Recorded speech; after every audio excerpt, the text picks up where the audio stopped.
Today we'll be continuing our series for retiring and transitioning federal employees.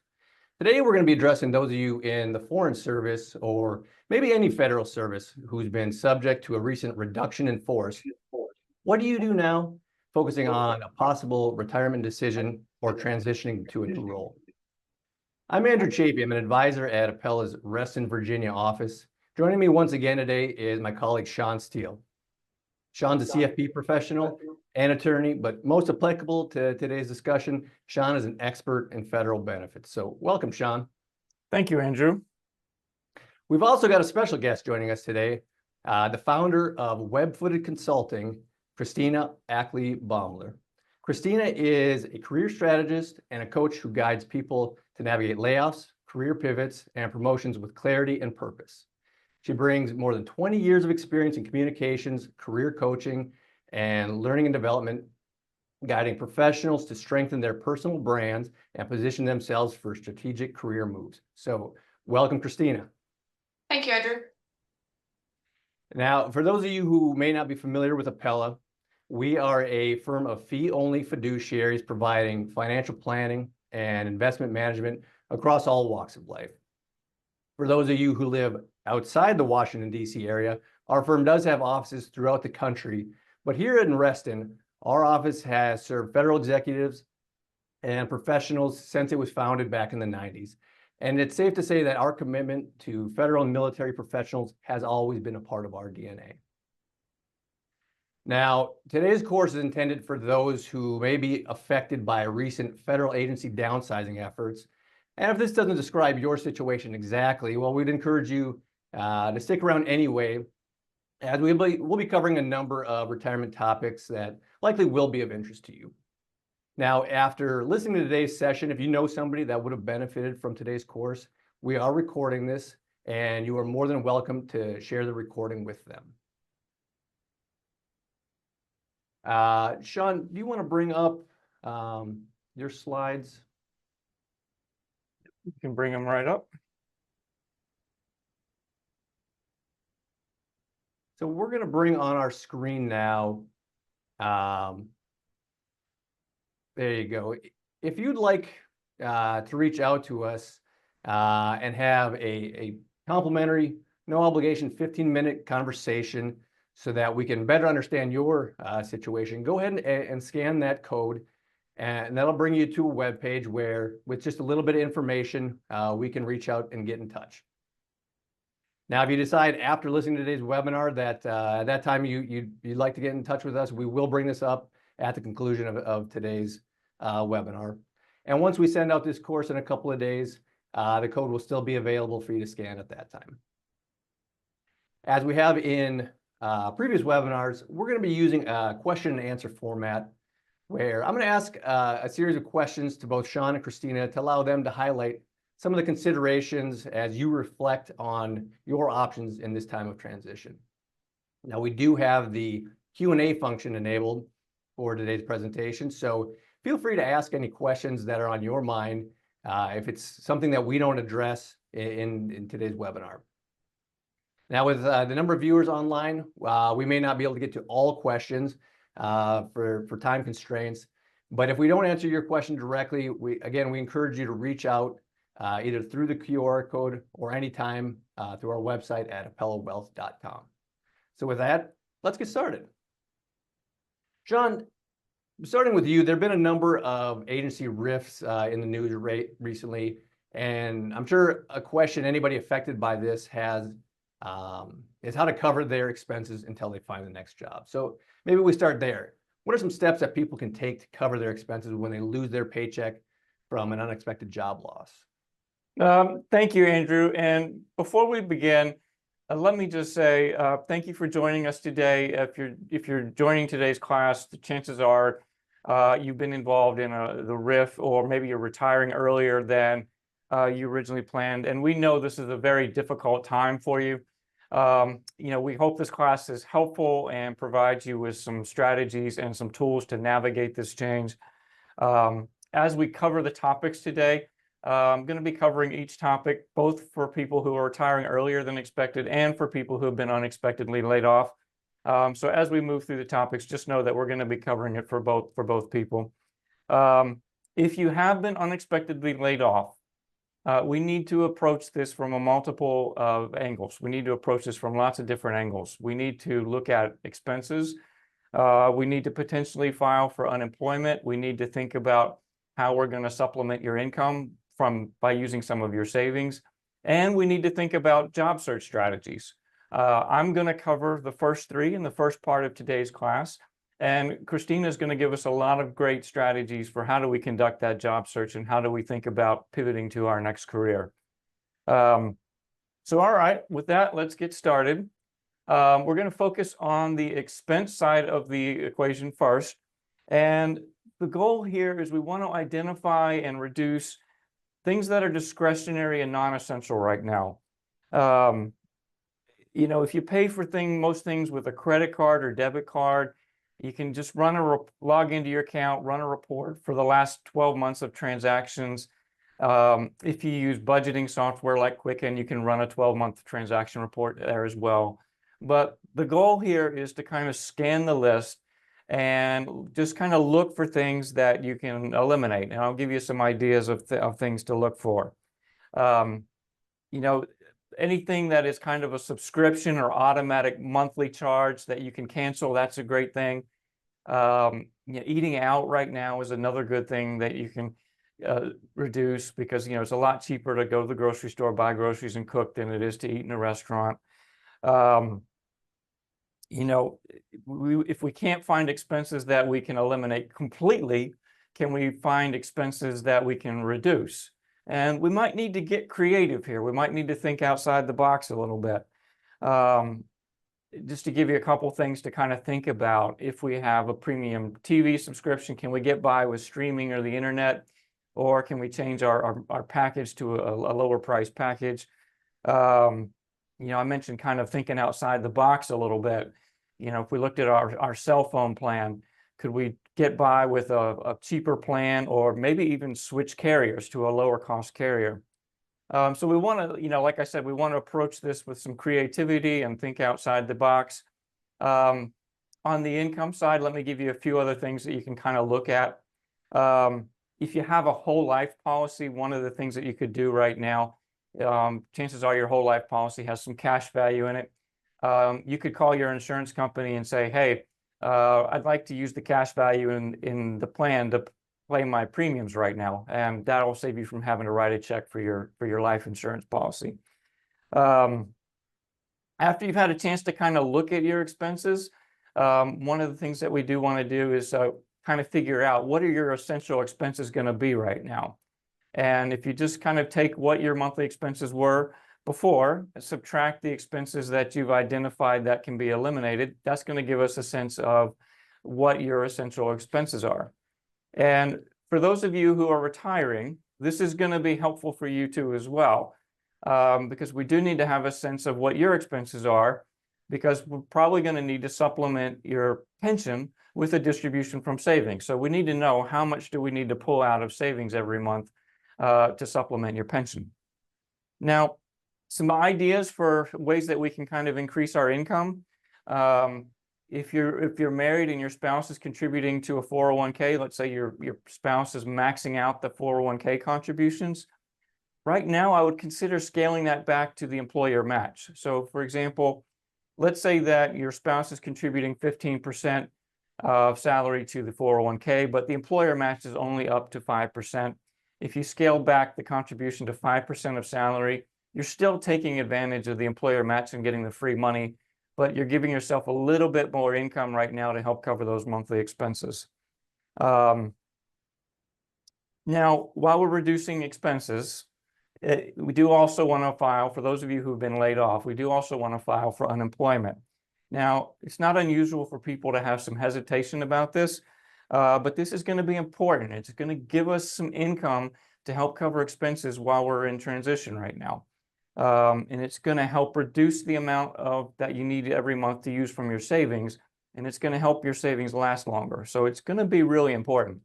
Now, how much do you get for unemployment? It's generally a percentage of salary.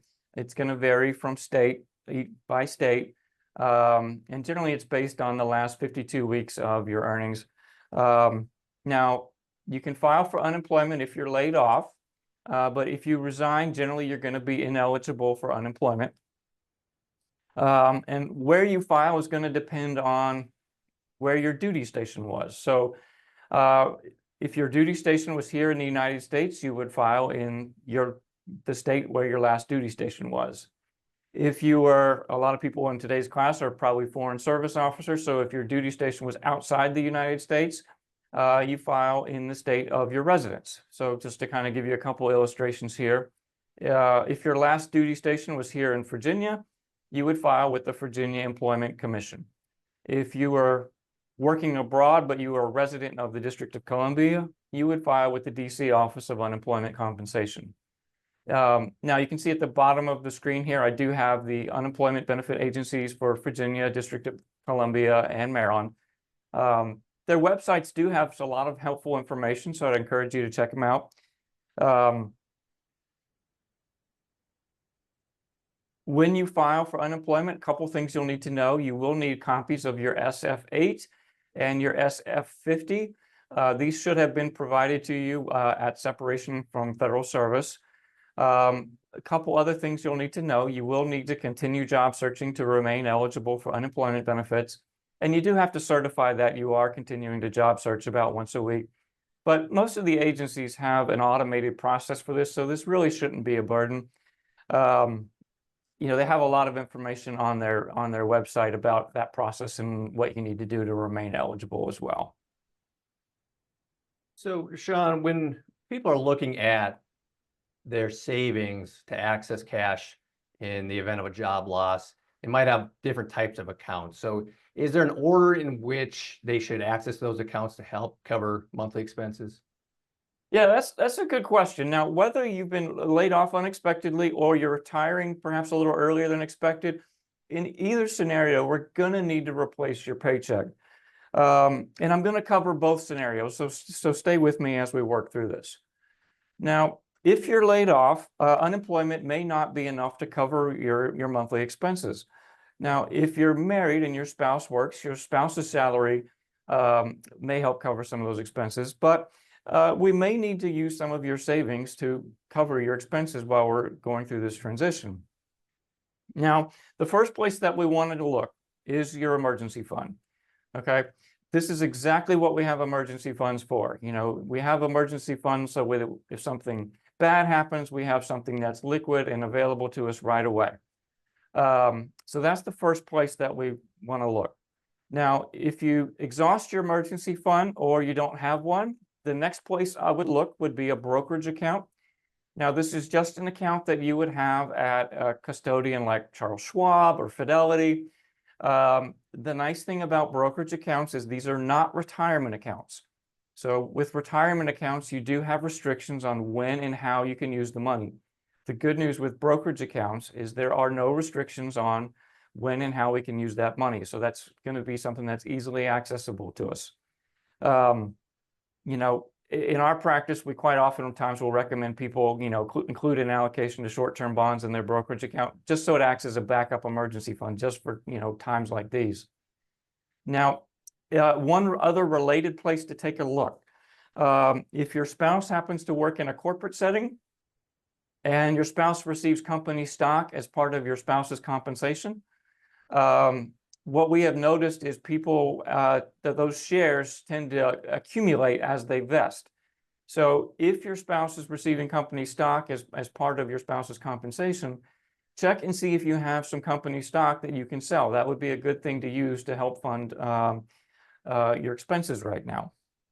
Now, if you need to take money from the TSP, this is going to be a little bit more problematic, and it's going to depend on your age.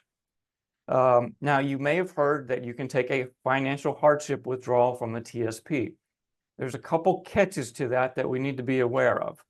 The first catch is it's designed to be an in-service withdrawal, so you have to be still in federal employment when you take a financial hardship withdrawal.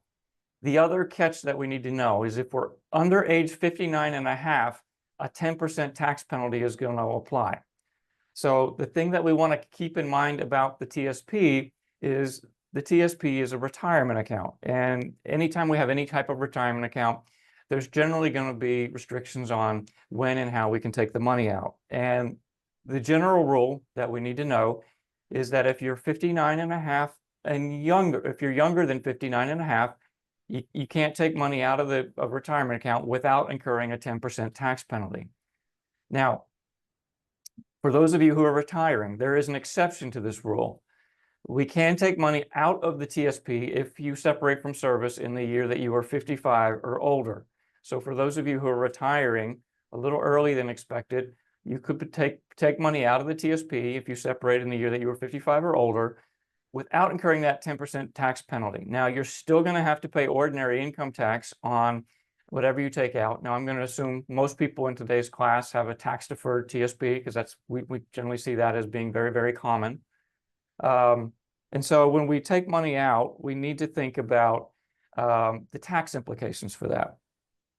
Okay, so for those of you who are on the younger side, when we're thinking about taking money out of the TSP right now, what we want to remember is that we're not only removing what we take out, but we're also removing all the future growth on the amount that we take out. And so if you're on the younger side and we're removing several years of growth, that can create a problem a little bit later on because that growth is not going to be there to help fund your retirement. Now, the second thing that we want to consider is every dollar, as I've kind of said here, every dollar that we take out of the TSP is going to be taxed. Now, this is going to be relevant for both folks who have been recently laid off or for folks who are retiring. So let's kind of look through an example here.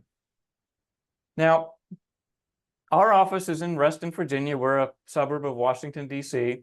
And, anytime we can, we like to pay homage to George and Martha Washington. All right, so we're going to assume George and Martha Washington are going to retire at age 62. We're going to try and keep this as simple as we can.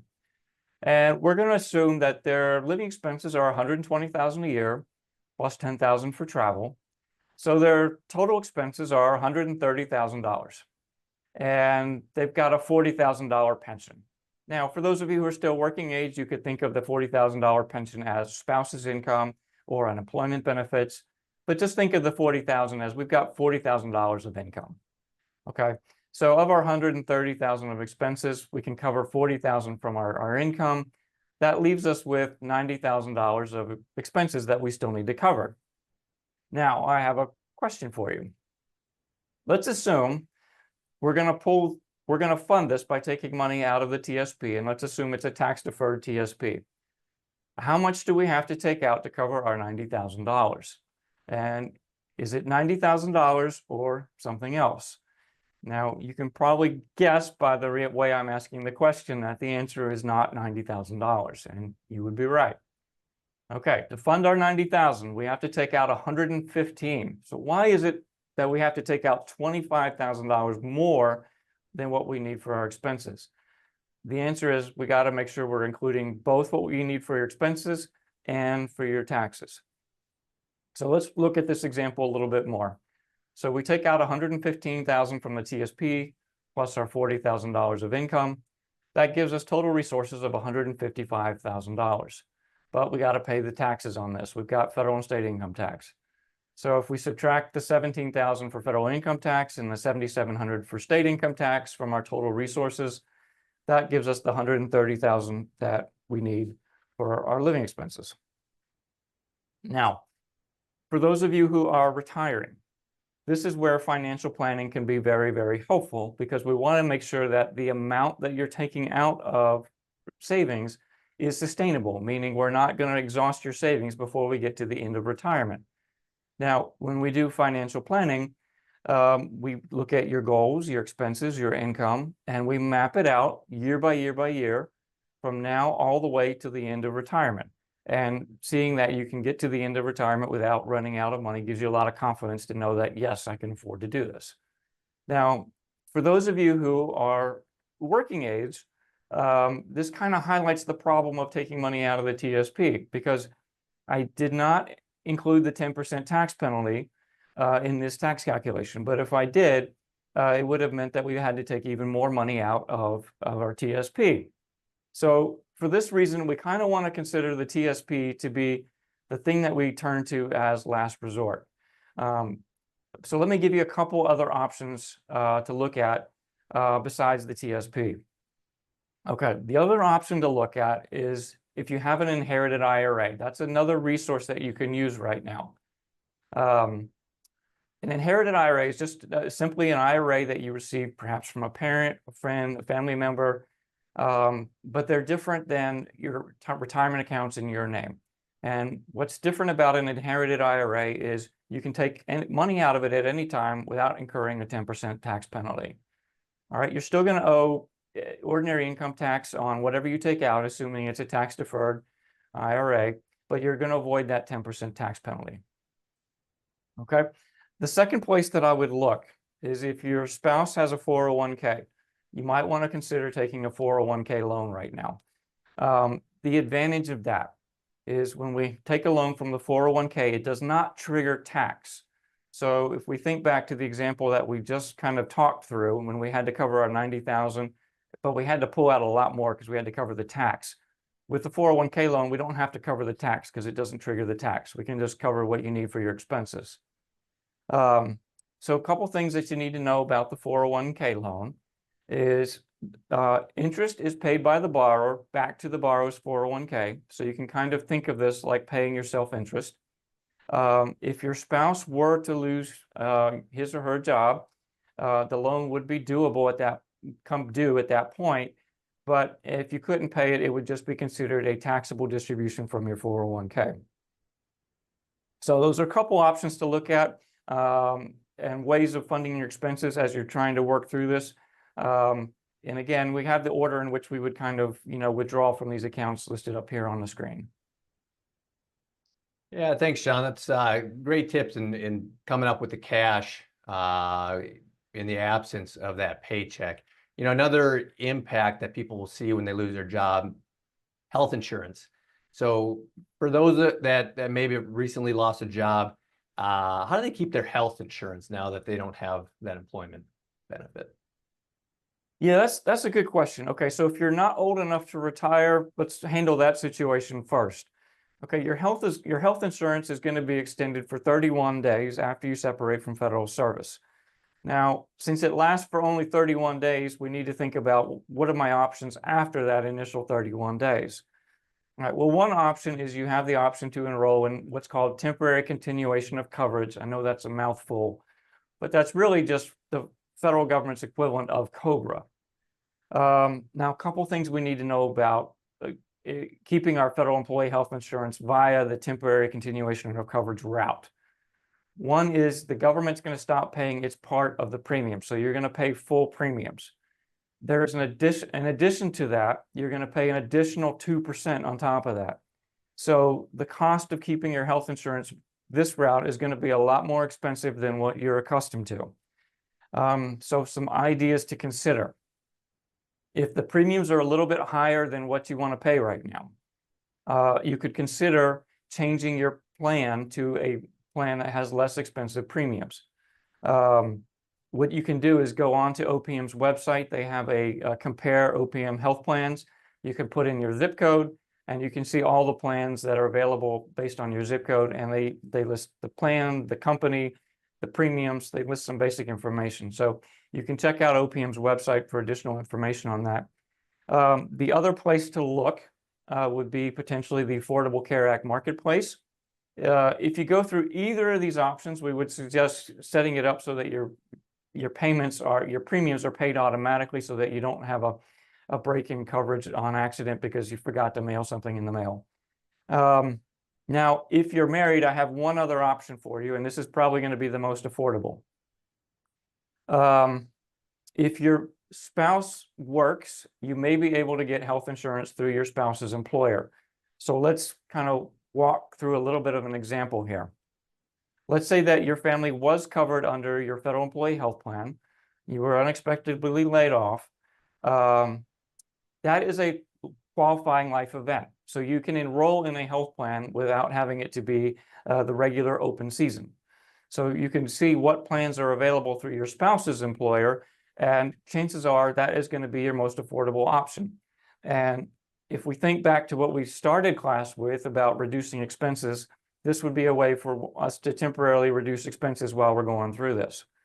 So again, if you're married, check your spouse's employer to see if they have a plan that you can enroll in. So that's for those of you who have been unexpectedly laid off, still working age. For those of you who are retiring, your situation is going to be completely different. When you retire from federal service, you can keep your federal employee health plan. And most cases, we would suggest keeping your federal employee health insurance, because if you cancel it, you can't get it back. All right. Now, here's how it works for those of you who are retiring.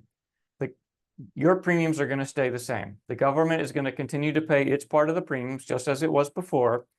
And in addition to being good health insurance, there's a couple other benefits that come along with it. So with your federal employee health plan, there is an out-of-pocket maximum. So let's say that you're in retirement, you have a bad health year, you have a lot of out-of-pocket costs. Once your out-of-pocket costs hit the out-of-pocket maximum for your plan, the insurance company is going to pay your medical costs for the remainder of the year, all of your medical costs for the remainder of the year. So you're not on the hook for an unlimited amount of money. So that's a good benefit. The other benefit that comes with this is some of the plans will cover you if you're ill abroad. So if you're planning to do some travel in retirement, that is also a nice benefit. For those of you who are under 65, keeping your federal employee health insurance is also going to solve the problem of how do I have health insurance before I'm old enough to sign up for Medicare? Now, at age 65, you can sign up for Medicare, but what if I retire at 62? You know, I still need health insurance. Your counterparts in the private sector, if they were retired at 62, quite often we're trying to figure out how we're going to buy health insurance to get them to age 65 before Medicare starts. So the nice thing is you don't have that problem because you get to keep your health insurance. So, Shawn, somebody in that situation, they're above the age of 65, and they have the option of both their retirement federal employee health benefits or Medicare. Are there times when somebody would consider carrying both FEHB and Medicare in retirement? Yeah, that's a good question. So we would suggest, as I said, keeping your federal employee health insurance regardless of your decision on Medicare. So that narrows our choice down to, do I sign up for Medicare? And if so, which parts? Traditional Medicare has two parts, Part A and Part B. And Part A covers hospitals and hospital stays. And Part A is free. So we would suggest signing up for Part A when you turn 65. Now, Part B is not free. Part B is going to cover doctor visits and outpatient care. And what you need to know about Medicare Part B is you're going to pay premiums, and the premiums are going to be based on your income. The more income you have, the higher your premiums. And so as a federal retiree, when we think about having a pension and starting Social Security at some point, and a little bit later on in retirement when we have to take required minimum distributions out of your TSP, when you stack all three of those up, we can end up with some significant premiums. So we really want to kind of think about whether paying those premiums is going to be worth it. Now, when you have your federal employee health plan, sometimes they have incentives to get you to sign up for Medicare Part B. So for example, some of them will say, we will waive your copays if you sign up for Medicare Part B. So let's think about it with and without Medicare Part B. So if I don't have Medicare Part B and I go to the doctor, I have my deductibles and my copays, and let's say that my copays for a doctor visit are $25 to $35. Okay, so let's think about, okay, well, let's sign up for Medicare Part B, and let's just assume our premiums are going to be approximately $200 a month. Okay, so I'm paying the $200 a month, but I'm saving those $25 to $35 copays when I go to the doctor. The problem is it's at $25 to $35 a copay. It's going to take a lot of trips to the doctor to equal that $200 a month that you're paying in Medicare Part B premiums. So you can kind of think about it this way: if my copays are $25 a month, I would have to go to the doctor 8 times every single month just to make up the cost of paying that $200 a month. So something to think about when you turn 65. All right, thanks, Sean. That's great information for people to consider in terms of their health benefits. Christina, I'd like to kind of shift the discussion over to you now and talk about, some strategies for people as they transition into maybe a job search. It's probably common that someone in this situation has this feeling of being overwhelmed. And so what would you give as advice, maybe a first step for somebody in creating a job search strategy that actually works?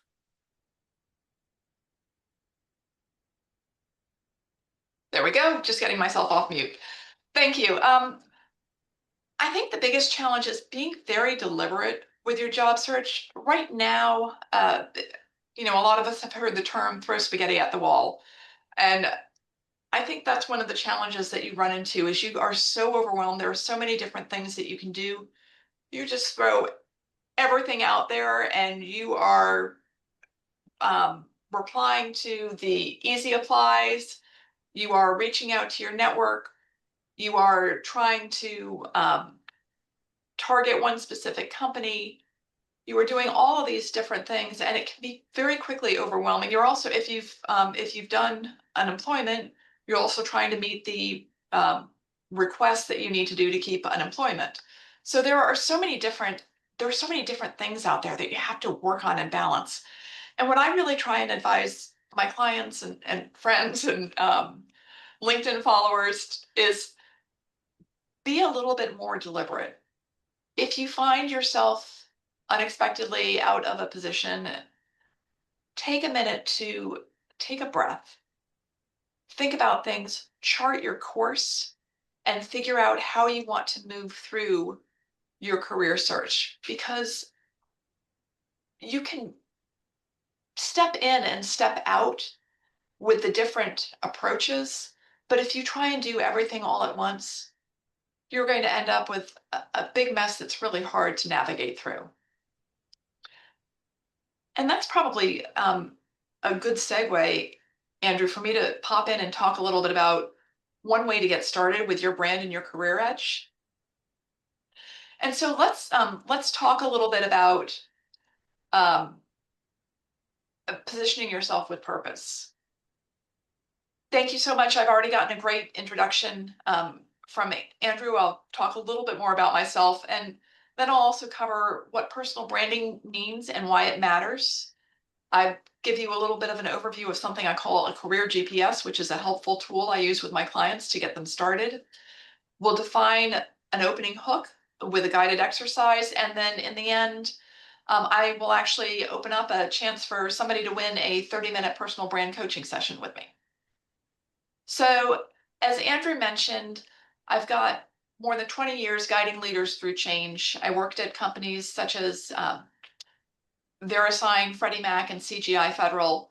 I also founded Web-Footed Consulting to help people with their career changes more effectively. Although I focus on IT senior leaders, I also guide many others in different professions, including government roles, through those career transitions. A little bit about Web-Footed Consulting. My tagline is providing people with strategic clarity, calm confidence, and purpose-driven moves. I offer career coaching, brand and resume refinement, job search and LinkedIn strategy, and I've got a long history with turtles. People ask me about the turtle. I really believe strongly in guiding people through steady, strategic, and forward movement, just like the sea turtles navigate the ocean. There's a little bit of magic to it. My magic behind it is the web-footed way. This is my framework. And today we're really going to be focusing on a little bit more of the set your path and build your brand area. The set your path, again, is that opportunity to sit back, breathe a little bit, figure out what you want to do versus just trying to get it all done the first day. And then the next part is building your brand. And we're going to talk a little bit about that. That's updating your resume. It's refining your LinkedIn. It's crafting powerful career messages. So I'm going to give you some inside tips and tricks on that. But really, and in the end, I'll also post my contact information. I try and post a lot of great information on my LinkedIn profile, as well as through my web-footed consulting page. My goal is to really help as many people as I can and get the good messages out. Owning the room is really important, especially if you haven't been job searching for a long time. That's really learning how to network and prepare for interviews with confidence, clarity, and presence. And there are a variety of different ways that you can do that. The most important part here, and you'll hear me repeat this again and again, is finding the best path that works for you and sticking to it. If you find out along the way that it's not working for you, you can adjust and modify, but at least try something and give it a chance before you just move on to the next thing. Navigating your offer. When you get to this exciting part, it's important to learn how to talk salary, benefits, and negotiation from a position of strength. So you've done the research on what the job opening is worth, and you know how to navigate, you know what the opportunities are to navigate based on what that specific company has to offer. And then in the end, landing and leading. This is something that a lot of people forget to do. It's really setting yourself up for success by figuring out what path you want to jump into as soon as you start with a new company. So let's pop a little bit into personal branding. So the important thing here is personal branding is going to be that intentional impression that you shape. It's your consistent story across all platforms, whether it be LinkedIn, whether it be in person, whether it be one of those huge, sometimes overwhelming, I can tell you I'm an introvert, one of those huge, overwhelming trade shows or job career fairs. It's figuring out your way for how you're going to represent yourself through all of these and keeping it consistent. So I've got a quote here that's really important, and it's because this will also be what people say about you when you're not in the room. But this quote, I think, is pretty important. Your personal brand is like a signal. People are always picking it up. The clearer and more consistent it is, the stronger it resonates. Think about that for a minute and think about the importance of defining your brand, because if you don't define it yourself, others will define it for you. And that's not always the most fun thing in the world. You want to be out there presenting yourself the way you want people to see you.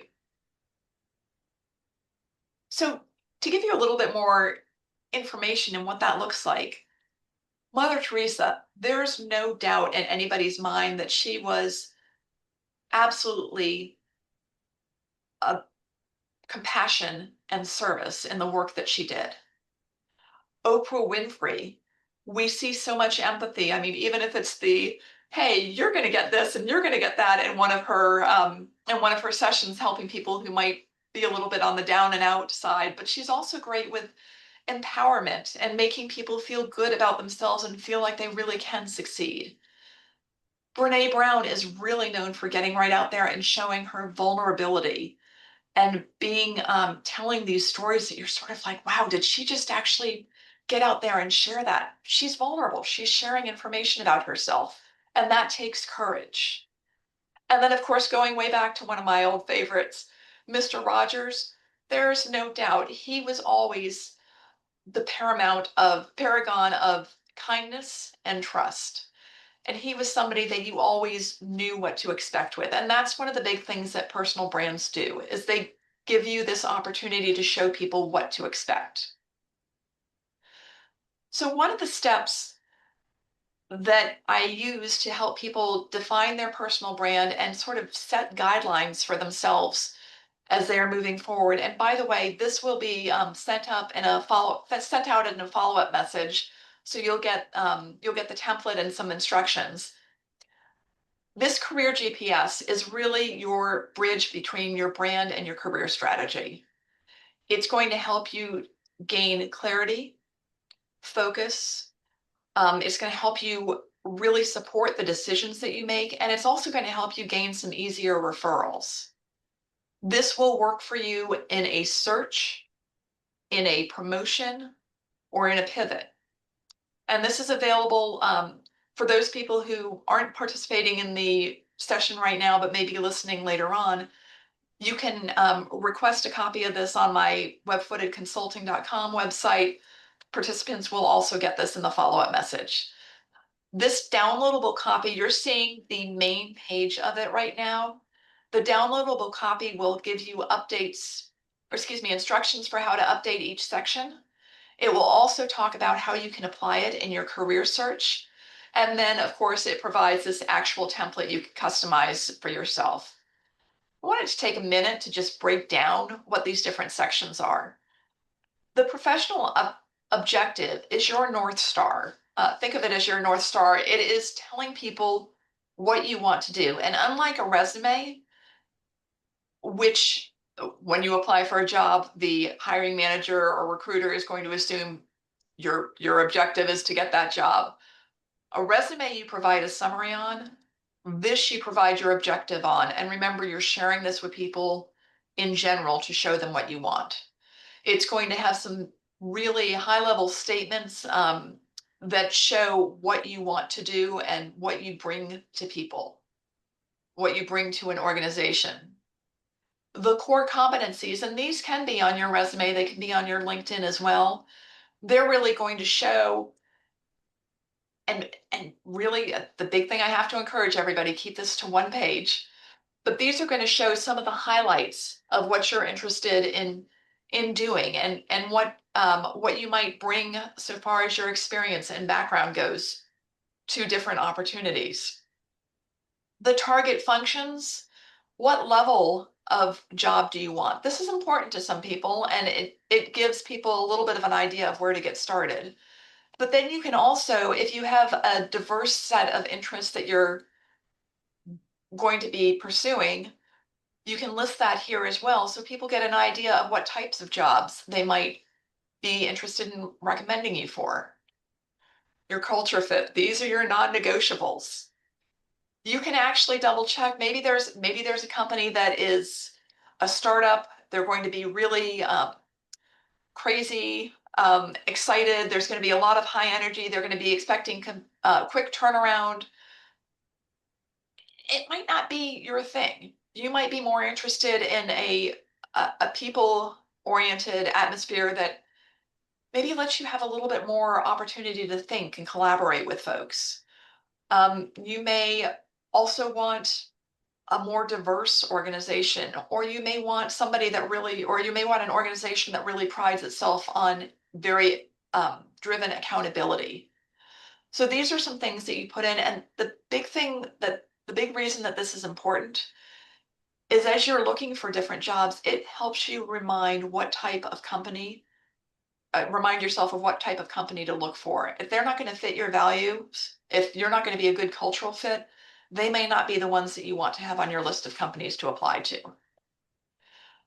Location, your preferred regions, you can also put remote in here if you are remote. One of the things that I do recommend for people, by the way, is there have been enough changes. We're seeing the pendulum swing a little bit with remote work right now that a lot of folks are being brought back into more of a hybrid function. Think very carefully if you're looking for remote jobs.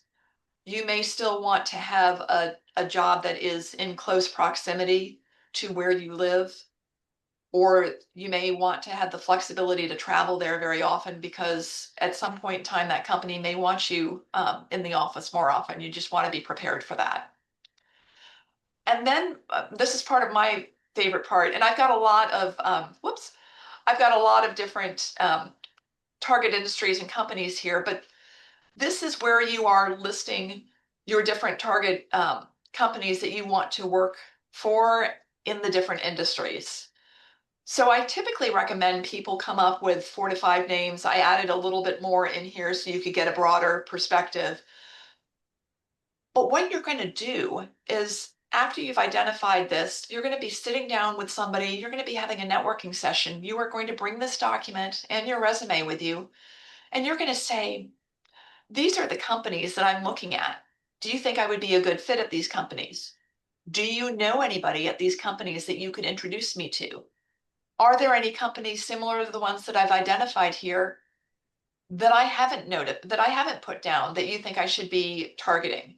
So it really gives you a great opportunity to focus that conversation.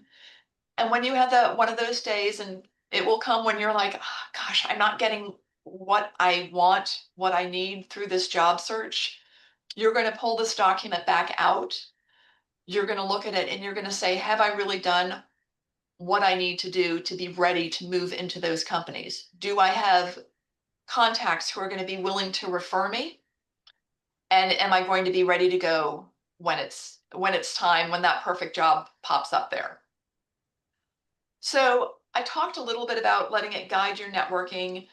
You can update components from that on LinkedIn. Please, though, don't take this career GPS and just send it out to people without having any context. It doesn't work the same way as a resume. It is there to more richly inform a conversation. So it also helps you prepare for your interviews by making sure that you are knowing how to pitch yourself and the different things that you've done, and ask questions around the company's culture that you're looking for. And then finally, as I mentioned, it keeps you focused. Really filter the opportunities through your GPS. Do they match your culture? Do they match what you want to be doing? If they don't, you've got two things to ask yourself. The first thing is, are you really targeting the right type of work for yourself? If the answer is no, you need to update your GPS and change it. If the answer is, hey, this opportunity doesn't fit my GPS, maybe that's not the place that you want to spend your efforts. Maybe there are better places you can spend your efforts. So I'm going to give you a quick tip, and we're going to talk a little bit about an elevator pitch. So imagine you're on an elevator with someone who asks you what you do or what you're looking to do. You have roughly 60 to 90 seconds to create a personal commercial about yourself, to engage them, to show your confidence, and to leave them wanting more, so that they actually, when they stop off at their stop on the elevator, they want to ask you if you can come with them and talk a little bit more about what you're doing. I typically look at the elevator pitch, including a hook, highlighting your core strengths. You've got a little bit of an impact statement, which shows what you're going to bring, what your impact will be. You'll show your motivation or your unique angle. And then finally, that last piece is that call to conversation. Now, because of time today, and I want to thank again Andrew and Shawn for bringing me in, I want to focus today just on opening hooks because of our time. But even those opening hooks are great to get you started in interviews, in networking, and in casual conversations. So an opening hook might be, mine is going to be a little bit different because I'm a career strategist. Mine is, I guide senior IT leaders through layoffs, pivots, and promotions so they land their next strategic role with intention. Somebody who is looking for a job might say, I'm a former teacher turned instructional designer who brings structure and empathy to learning programs. Somebody else might say, I'm a senior IT leader who transforms complexity into strategic outcomes. So really think about all three of those. They're clear, they grab the attention of people, they showcase the work that you do clearly, and they give you a little bit of an idea, in some cases, of the people you want to speak to. They're different types of variety and authenticity. A quick preview is, so far as your opening hook, I'm going to actually do a 2-minute timer on this. And while we're here, I'm going to ask people to really quickly think about your role and expertise, what you're best known for, and what value you can deliver. And I'll put these back up here as inspiration. Just write that quick sentence. Unfortunately, I don't think we have the ability to share in chat right now, but take that 2 minutes while we're here to just jot down a few things about yourself. Remember, you're doing your role and expertise, what you're known for, and your value delivered. So let's go now real quick for a 2-minute session, just go ahead and write that down. And then I'm going to go into close things out with a little bit of homework. So I'll give you a quick another 90 seconds to think.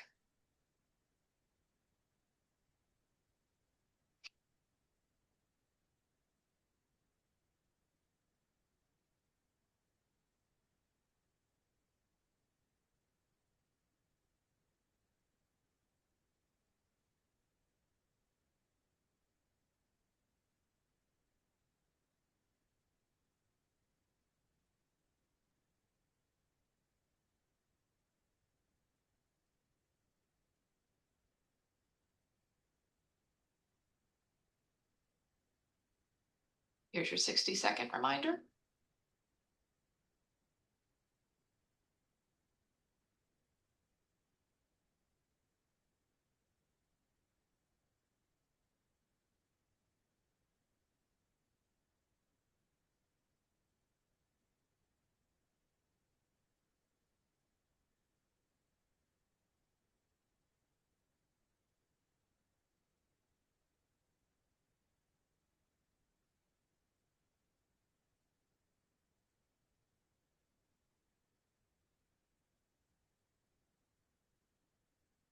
Twenty seconds left.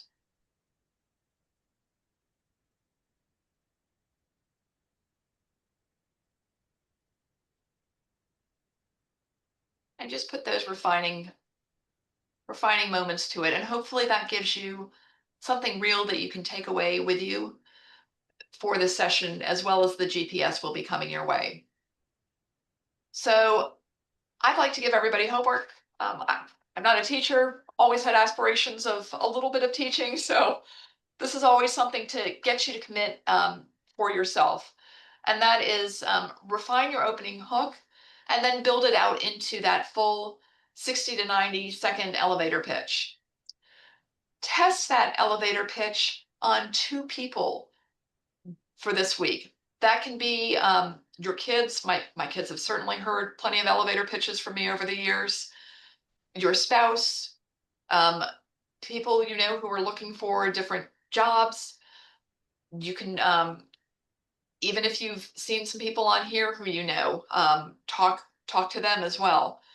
But just find 2 people to test it out on. Great Aunt Agnes or your parents are also really good, because they will look at you and say, I have no idea. They will be really good at telling you whether or not you are getting a little bit too jargony.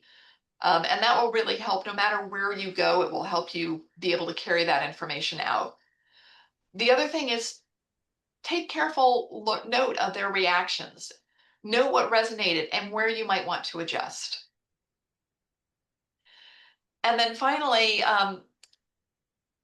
hopefully, in addition to the homework, all of you can come up with one action, one small action that you're going to take in your career growth or search, whether or not you are currently looking for a job or starting to plan ahead just in case. Think about one thing that you could do.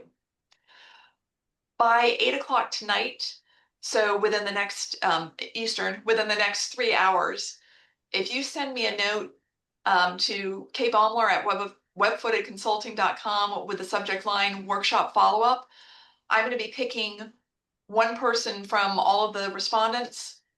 I will randomize it. And I will be using that to give somebody a free 30-minute personal coaching branding session with me to really help you figure things out a little bit and just get a good start.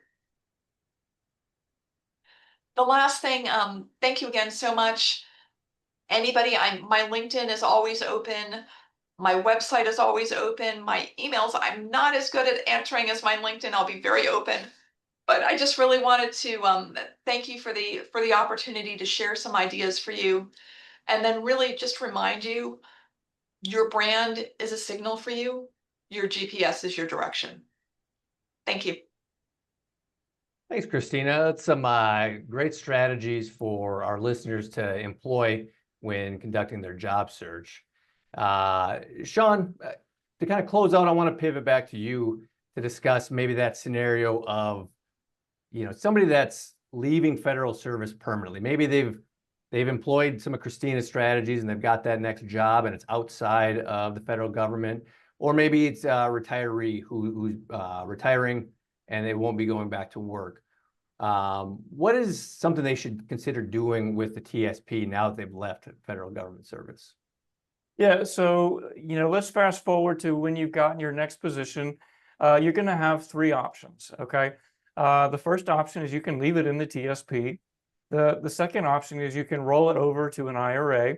And the third option is you can roll it over to your new employer's 401k or 403b. Now, before we go into those in detail, I do want to acknowledge the TSP prepares a lot of material to convince people to keep money in the TSP. There are good reasons for this. There are a lot of people who try to convince people to roll money from the TSP, which is very low cost. It's very efficient in that way, into very high commission sales products. And I would certainly agree that going from low cost to high commission sales products is a bad idea in most cases. However, you can roll it over to an IRA and invest in broadly diversified, low cost, broadly diversified mutual funds. And quite oftentimes there's some advantages to rolling it over to an IRA. So with that said, let's kind of look at these options that you're going to have in a little bit more detail. And let's take a look at the option of rolling it over into your next employer's 401k or 403b. I do want to prepare you that the TSP is very low cost, especially when we compare it to a lot of 401ks that we see.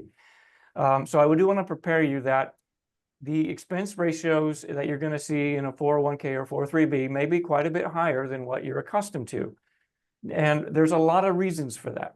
But one of the reasons is there's a lot of compliance that comes with having a retirement plan, and that cost often gets passed down to the participants of the plan. It can be passed down as an administrative fee, maybe a percentage of assets that you have in the plan, or it can be passed down through higher expense ratios in the investment funds themselves.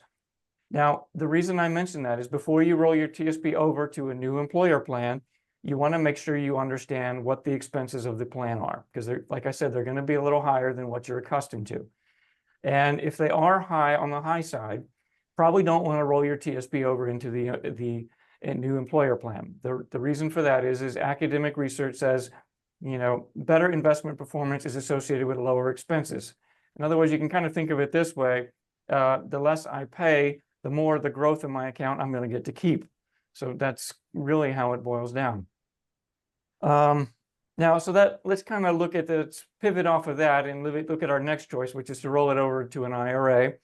Now, what you need to know about an IRA is it does not have the same compliance concerns that a 401k or 403b does.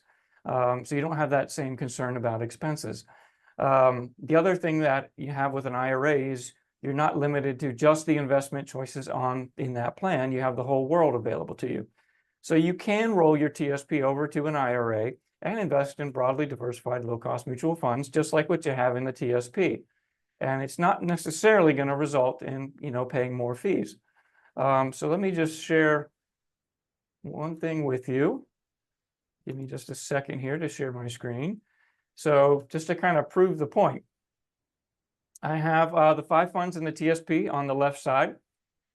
In the middle column, I have the expense ratio for each of the 5 funds. And you can see here that the C fund has an expense ratio of 0.48%. It's very, very low. Now, what we need to know about the C, S, I, and F funds is they're index funds. And the good news with index funds is they're available everywhere. So they would be available at Charles Schwab, Fidelity, Vanguard. And you can see here that the index fund is going to be essentially the same fund regardless of where you get it from. So the C fund is an S&P 500 index fund. And you can see here, Vanguard also offers an S&P 500 fund. But Vanguard expense ratio is actually less than what you would get for the C fund in the TSP. So the expense ratio for Vanguard is 0.03%. If we look at some of these other funds in the TSP, same thing. You could get an equivalent of the S fund in an IRA. The Fidelity Extended Market Index Fund actually has a lower expense ratio than the TSP equivalent of it, you can see it's actually about half. And we see the same thing with I and F funds. You know, you can get similar funds in an IRA at very similar expense ratios. The G fund is the one that's a little unique. Now, the G fund is non-publicly traded short-term government bonds. Now, because they're not publicly traded, they're only available in the TSP. But we could get an ETF or mutual fund in an IRA that invests in publicly traded short-term government bonds. And you can see Vanguard is actually a little bit lower expense ratio than the G fund. And what you really need to know about this is both the G fund and the publicly traded Vanguard short-term treasury ETF would serve the same purpose in your portfolio allocation. So rolling your TSP over to an IRA is not necessarily going to result in paying more fees. Now, for those of you who are working age, the reason you might consider rolling your TSP over to an IRA would be to streamline the number of accounts that you have to manage. If you're pivoting from federal service into a private sector company, corporation, or a nonprofit organization, you may go through several 401ks and 403bs between now and your retirement. And what you don't want is to have 5 different retirement accounts out there, because it's going to make it very, very hard to manage. So just reducing the number of accounts that you have is going to make it easier for you to manage. Now, for those of you who are retiring, whether you should roll your TSP over to an IRA is going to depend a little bit on your age. All right, so for those of you who are in that window, 55 to 59 and a half. Now, remember, we talked about how if you keep money in the TSP, you can take money out and you don't have that 10% tax penalty. So if you're in that 55 to 59 and a half range, you probably want to keep your TSP at the TSP, because that exception where we can take money out without having to pay that 10% tax penalty applies to the TSP. It does not apply to an IRA. So if you rolled your TSP over to an IRA and then you took it out and you're within that age window, you're going to owe a 10% tax penalty. Now, for those of you who are 59 and a half and older, we might want to roll your TSP over to an IRA because there are some issues with the TSP. Now, let's say we're retiring and we need to replace our paycheck. We're going to set up a monthly distribution from our TSP into our checking account to help supplement our pension so we can cover our month-to-month expenses. Now, one of the problems with TSP is it's going to fund those distributions proportionally. So let's say that you have all 5 funds, you're invested in all 5 funds in your TSP. TSP is just going to pull it proportionally from each fund. The problem with that is if the stock market just happens to be down 20% that month, TSP is going to pull money out of the C fund, the S fund, for example. They're not going to say, wait, hold the phone. Stock market's down. We really should not be pulling from stocks right now. We should be pulling from the F and G fund. The TSP is not going to do that. Now, you can do that if you roll it over to an IRA. So if you think of that old adage, buy low, sell high, what TSP is kind of forcing you to do in that scenario is sell low. That's really the opposite of what we want to do. A couple other things to be aware of as you go into retirement is your tax withholdings actually get a little more complicated in retirement. When you're working, you've got your salary and you have tax withholdings coming out of your paycheck, and that works pretty good. Now, when we get into retirement, we've got your pension. We're going to have Social Security at some point, and a little bit later on in retirement, we're going to have required minimum distributions from your savings. We're going to be pulling money out of savings. So we've got 3 sources of income, and we've got to manage the tax withholdings on all that. So that is a little bit more complicated than what it was when you were working. And what makes this even more complicated is when the TSP says, hey, no, we're just not going to withhold state income tax. So that makes that whole process a little bit harder. Now, the other thing to consider here is accessing your money is generally easier in an IRA than it is with the TSP. So for all those reasons, if you're 59 and a half and older, you might consider rolling your TSP over to an IRA. You see, I've got a lot of little quirks with the TSP listed up on the screen. Just briefly to touch on a few, TSP has some quirks when it comes to estate planning, and it may not line up with your estate planning objectives. So that would be something to talk with your estate attorney about. From our experience, we have people in all phases of retirement as clients.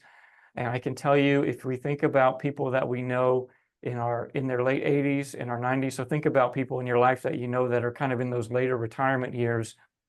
The TSP process is for doing anything is electronic. It does not go well with those later years, and having an IRA is a lot easier process. So for those reasons, again, if you're 59 and a half or older, you might consider rolling it over to an IRA. If you're 55 to 59 and a half, you probably want to keep it in the TSP. Hi, Shawn. Great information. We're just over the hour here, cognizant of time. So maybe to close out strong, one last question. For those that successfully employ Christina's job search strategies, anything else they should think of when they land that next job? Yeah, so when we land our next job, you're going to be relieved, you're going to be excited, you're going to be joyful. And there is one thing I do want you to do. Avoid increasing your expenses right away. During this time, you've weathered the storm, but we probably use some of your savings, some of your emergency fund to get through it. We want to build your liquidity back up. And what I'm going to suggest is setting up an automatic deposit from your checking account into your savings account to build that emergency fund, build that liquidity back up. And automating this, just setting up an automatic transfer every month is the best way to do it. And you can also do the same thing for a brokerage account. If you don't have a brokerage account, that's a great way to get started. Now, we didn't get a chance to really talk about the importance of brokerage accounts in our financial planning. But I have another class that we did recently. This is going to be very helpful for those of you who are retiring, as well as for those of you who are still of working age. This class focused just on retirement, and we talked a lot about cash flow planning in retirement. And about halfway through the class, we did talk about the importance of a brokerage account. So regardless of your situation, I would suggest checking out this class. The recording is on our website. You can go to apellawealth.com, click on events, and you can scroll down to where the past webinars are.